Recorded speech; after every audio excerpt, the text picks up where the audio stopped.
A lot of people think meta ads for service businesses don't work. This is because it's abrupt marketing compared to Google, which is intent marketing. I've spent almost $350K on ad spend across multiple service businesses and generated around $2 million in revenue over the last year. So in this video, I'll show you how meta ads work, how to set up the ads, how to scale them, all the metrics that matter, live examples, and much more. Meta ads is an ad that pops up while people are scrolling on Facebook or Instagram. Meta is looking for a certain target demographic and certain type of people depending on what the ad copy and ad variation actually says, and then showing the ads to a certain person. But this person is not intentfully looking up the exact service unlike Google. This person is just scrolling in their free time and seeing the ad on their For You page. This is a good and a bad thing because of how strong the Meta robot is behind all the system. So even though it is abrupt marketing, it's pretty special because it's popping up in front of a target audience. So pretty much they're scrolling on their phone,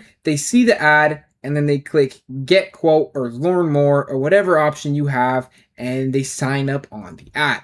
Now, it's very important that the page you're running the ads from is optimized. If you have a blank page with no profile picture and no photos, you're probably not going to want to run ads because imagine you're scrolling on Facebook, you see an ad. Are you going to click on a random scammy looking profile or the profile that's optimized and looks like it's legit? Now, I'll show you guys a quick visual of overall view. You're going to want to have an optimized page. You're going to have a strong campaign setup. Now you're going to want to have multiple ad sets for certain offers. Now, when you create an ad set, you don't want it to be extremely broad. You want to kind of tighten it down to one offer. So if you're a painter, maybe it's an interior painting offer. If you're a car detailer, maybe it's an interior cleaning offer. You're always going to want each ad set to be targeted to specific offers so Facebook kind of has better information. Now, in those ad sets, you're going to want to create at least 4 ad variations per ad set. Because especially if you're testing and you're not using winning content, you're going to want to have as much content as possible to find what's winning. Once they see the ad, they sign up in the instant form or the landing page, and they always go straight to the CRM. And this CRM is going to be specifically set up so that people book in themselves for either a quote or the actual service job. Now, to create this business page, if you don't already have one, all you're going to have to do is go to your personal profile, click on your account, then click create, and then click public page. Then click next and go through all the steps. Now, once that public page is created, you're going to be able to go over to Meta Business Suite. Now, in Meta Business Suite, you're going to want to go to the bottom left and click settings. We're just going to go over to ad accounts, and then we're going to click add, and then we're going to create a new ad account. Now, once you create the ad account, you're going to have access to something called Ads Manager. So all you have to do is search up Ads Manager in your browser, and then you're going to actually be able to go over to the ad account by clicking right here, then clicking on profile that you chose, and then clicking on your ad account that you just made. We went from Facebook to Meta Business Suite to Ads Manager, and we can't forget the ad library. Now, the ad library, a lot of people don't actually know, but you can actually see all the active ads on Facebook. So let's just say you're running a car detailing company. You can just search up a simple niche called car detailing, click enter. Now, if you want to see winning ads, you can go over to filters, click 2, and then click 1 month before, and then click apply the filter, because if somebody's been running an ad for an entire month, chances are it's probably profitable. Now, I've made thousands of different ads, but the best advice I can give you, make sure to make it very simple and very obvious. The best way to think about it is imagining a 5-year-old scrolling on their phone as well, and understanding in the first 2 seconds what is exactly on your ad. It's very important to pay attention to the copy and the actual creative, but you'd be surprised how some crappy images actually do extremely well. If you're a service business owner and you want a professional to go into your business, run your Facebook ads, set up your CRM, or even make your front-end website, you can book a call with me personally in the description. That call is going to be a discovery call where I'm going to give you tons of free tips and advice and see if I can help you guys out. Now, once you have your content, I'm going to show you guys a universal setup that service businesses can use to start seeing results right away. All you're going to want to do right here is click create in the Ads Manager, click leads, then click continue. And if you guys want more tailored videos for specific businesses, you guys can check my channel to see if I've made a video specifically for you. But I'll keep going through. You're going to want to have a budget of at least $30. You can leave the testing broad on campaign setup, move over to the ad set. Now we're going to have 2 options here, websites or instant forms. I'm going to explain a little bit more on what each of these are later, but I strongly suggest to use a pixel or a conditional logic instant form. Now, if you scroll down to same performance goal, make sure to turn this on for your first ever setup. Scroll down. All you have to do is click locations, click the pencil, and then search in your area. And once you search your area, you're going to be able to drop a pin near your area, and then you can remove the previous one, and then you can actually set the exact radius that you're going to want to do. And then depending on how old your target customers are, like if you're aiming for homeowners, you're going to want to set this to at least 25.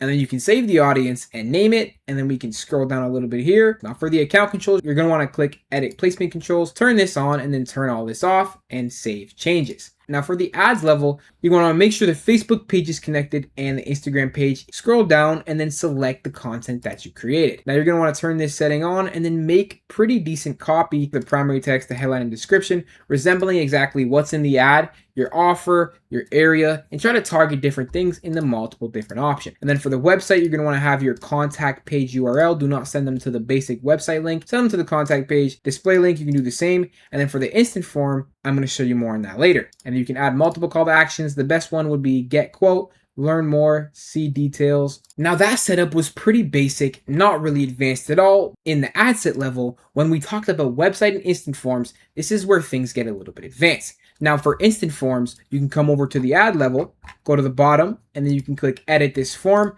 and you can make a pretty strong form. Now I'm going to describe the different settings in this form so you guys understand. If you want to get as many leads as possible, you can do more volume, but you'll get a lot of spam, random numbers, and it might not be that high intent. So what you can do in that case is turn on higher intent, and what this does is it adds a review screen so people have to swipe at the end of the form to submit it. Then you can come over to here, click optimize, and then go to intro, and make sure to always turn the intro off. Then for the questions, you can turn on something called conditional logic, and with this conditional logic, you're going to be able to filter out certain answers. Now remember guys, you don't want anybody to be able to submit this form, because whoever submits the form, Facebook is going to think this is who we're aiming for. So what you want to do is only get people who are qualified to go through the form, so Facebook knows exactly who to target. So you can ask certain questions like, what service do you need? What type of job is this? Property, car, whatever kind of questions you think would be best. And then you can filter out using the conditional logic. So for how soon do you want to buy, a good way to use the conditional logic would be, I haven't decided yet. People who aren't really ready to purchase and people who aren't ready to go, you can just close the form by sending them to the end page 2 right here, close the form. And people that you actually do want to submit the form, you can click end page 1 and then submit the form, and then have the full name, phone number. Do not make the email optional, and then you can have the city too. If you have a large area, privacy policy, you can just sneak in this little thing right here right after the link, review screen, and then the ending page. Now for the ending page, you're either going to want them to call you or you're going to want to send them right to your website. Now it's completely up to you what you want to do, but this page can be really simple. We already have their information. Now, if we go back to the Meta Business Suite and we go to data sets and pixels, this is where we're going to get a little bit more complex with how we're advertising. Now you can set up a pixel, which pretty much tracks what happens after somebody clicks on your website link. So this is the client that I have right now, and we're sending all the people that sign up on the form to this contact us page so they can sign up on our website form. Now this contact us page has these things called hidden UTMs. And pretty much what these hidden UTMs are is the information Facebook brings to the website. And you can set that up by going to the ads manager, scrolling all the way down in the ads level, and then setting up the URL parameters. Now, pretty much what this does is it takes the UTMs when they click on the URL and it puts it into the URL, and then it automatically puts it into the form. Now I'm gonna put a little video linked in the description if you guys wanna see how to set that up, but I need you guys to remember to send as much data back to Facebook as possible, and don't let everybody submit the form, because you only wanna get people to submit the form to be qualified. But if you wanna keep it simple, just go with instant forms and get everything on Facebook. Now, after these leads are submitted, you guys wanna make sure you're handling them properly, because you can't be getting a low cost per lead, but just be wasting money if you have a low conversion rate. So I strongly recommend setting up a CRM, and on the CRM, you're going to have multiple different automations, especially as soon as they pop in, that sends them a text automation that actually lets the clients book in themselves on the booking page. And you're always going to want to call these leads in the first 5 minutes, because imagine you're scrolling on your phone and then you sign up for a random link, and then 10 hours later, they give you a call and you don't really care anymore. So if you have a text only that goes to receptionist, and then you have a text only that goes directly to the person, it's very important to have a CRM just so it handles all the automations, keeps all the customer contacts, and they get an instant text message, and the person that's going to call them gets an instant text message so they can call them within 5 minutes. But also on this instant text, it's going to send them the booking page again so they can book it themselves. And if they're still not sold, you're going to want to put them in a nurture, give them tons of freebies, some long form content, prices, and then put them in a 30-day reactivate. Because maybe these leads don't close this month, you're not going to follow up with them manually. They're going to forget about you and you're going to forget about them. So 30 days later, you can have a nice text and email that sends out just so you can follow up with them. And then also from the booking, once they're already complete, you're going to want to have in the CRM an upsell/referral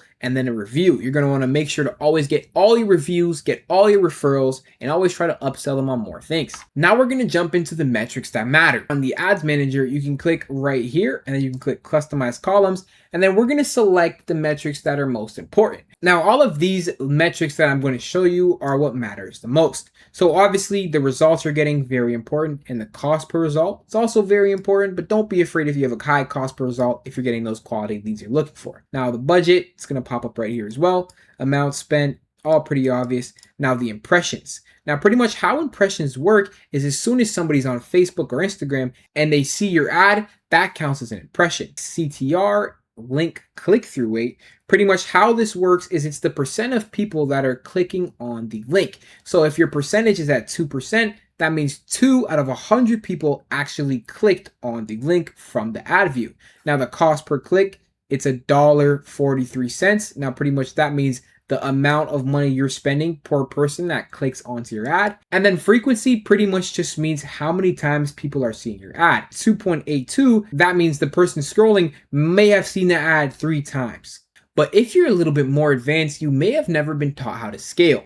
Now, there's many different ways you can scale Facebook ads, but the main way is to raise the spend, create more content, and then take the winning ads, making variations, and then taking those winning variations and then putting them into single image and then spending more money on those winning ads. So the best way to scale in simple terms is raising the ad spend, but you're only going to want to scale once you've found the sweet spot of quality of the leads and quantity of the leads. So remember, the less friction you have, the more leads you're probably going to get, but lower the quality. And the more friction you have, the better leads you're going to get, but lower the amount and higher the cost per lead. So you're going to want to obviously find a sweet spot. And remember guys, cost per lead, it's important, but it's not as important as you think, because you can get leads for $5 and none of them convert. Or you could get leads for $40 and all of them are converting. Now, right now, we're setting up an automatic service booking system that pretty much gets you guys jobs booked while you're on the toilet.